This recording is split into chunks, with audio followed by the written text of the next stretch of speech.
يعني. نشوف الصورة الثالثة. معالي المستشار مرتضى منصور.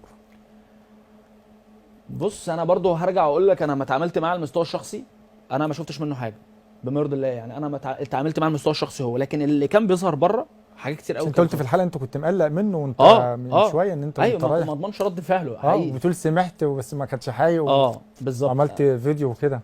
طبعا انا كنت مقلق. اه انا اقول لك بصراحه، انا ما اضمنش رد فعله، ما اعرفش ايه اللي ممكن يعمله. بس انا لما اتعاملت معاه وشفته، وحتى في المؤتمر ده كمان وكده.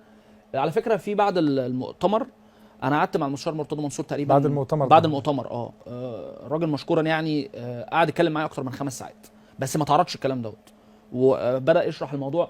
هو على المستوى الشخصي قدام الكاميرا حاجه، انا بقول لك منتهى الصراحه يعني، وبره الكاميرا حاجه تانية خالص. انا باحتكاكي بيه ما شفتش منه حاجه، وانا مش كنت قريب قوي منه، لكن انا حضرته يعني على مدار 4 سنين. غيرت وجهة نظرك لما قعدت معاه بعديها؟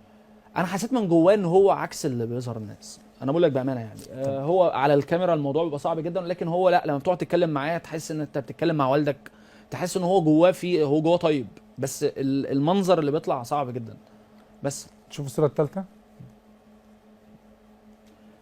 امام امام عاشور عاشور الصفقه الحزينه، من اللعيبه اللي انا زعلت عليها قوي انها مشت من نادي الزمالك. لعيب من احرف لعيبه مصر، وبرضه مش اضافة عايزين للاهلي، نقول ايه. اضافة للاهلي جدا جدا يعني، خد 20 جدا يعني، لعيب صغير في السن، لعيب قوي ومهاري، وعنده يعني عنده كوره حلوه. انا بحس بصراحه ان هو لعيب من مواصفات اوروبيه، عنده رؤيه حلوه قوي، يقدر يوصل الكوره لحد اللاعب. من الحاجات المساوئ برضو ان انا حزين لان لما المستشار مشي مرتضى من الزمالك منصور. كانت غلطة مين؟ مستشار، انا لسه المستشار كنت مرتضى. عايز طبعا. تقول المستشار من وجهه مرتضى نظري هو يعني. اللي اخطأ في مم. رحيل امام عاشور؟ اللي هو كان اخر، سيبك من سبب مشيانه، انا بتكلم حتى على طريقه رجعته. انا كنت فاكر المستشار مرتضى منصور كان قاعد كان بيتصور كده لقاء صحفي، وكان بيقول للناس ان انا خاله بيرن عليا، اللي هو خال امام عاشور، وانا مش هرد عليه. فالحاجات دي انا تعبت. طب ليه؟ طب يا ست المستشار ما تردش عليه، طب ما ترد عليه وحل لنا المشكله. يقول لك هو يعني بيرد، هو رغبة بيرن اللاعب ان هو كان عايز يرجع للزمالك. عنده رغبه، وخاله عمال بيرن على الهوا على المستشار مرتضى منصور، وبيجي يقول لك انا مش هرن. كنت انا نفسي ساعتها صوتي يوصل له واقول له طب انت ليه بتعمل كده؟ طب ما تكلمه. يجي يقول لك لا، اللي عايز يجي ببلاش يعني انت يجي. ملتمس العذر لامام عاشور؟ طبعا ملتمس طبعا. العذر. طبعا. شوف الصورة اللي بعدها.